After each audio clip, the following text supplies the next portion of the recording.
Thank you, Travis. Starting off the Thursday's edition of the regional news with news from the Twin Island Republic of Trinidad and Tobago.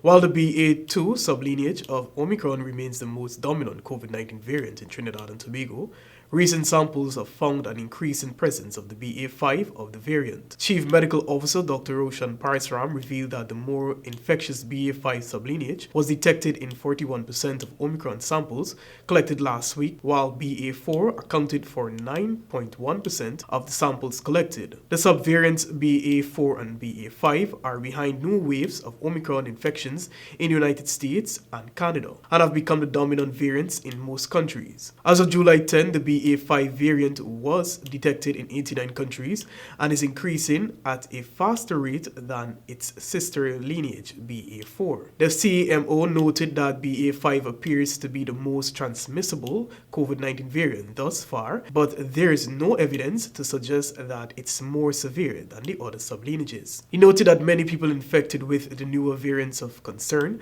have been prone to reinfection.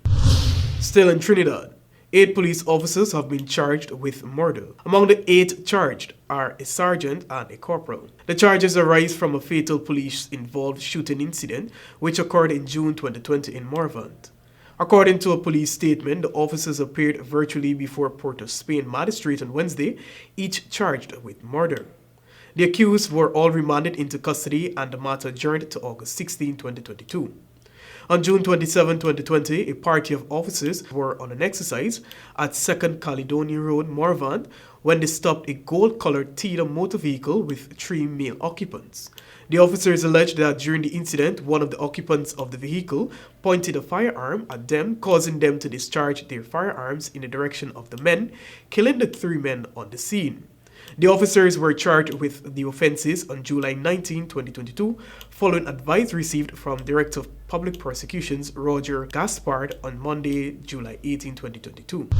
And finally, President Joe Biden has tested positive for COVID-19 on Thursday, underscoring the persistence of the highly contagious virus as new variants challenge the nation's effort to resume normalcy after 2.5 years of pandemic disruptions. White House Press Secretary Karen Pierce said that Biden was experiencing mild symptoms and has begun taking Paxlovid, an antiviral drug designed to reduce the severity of disease. She noted that Biden will isolate at the White House and will continue to carry out all of his duties fully during that time.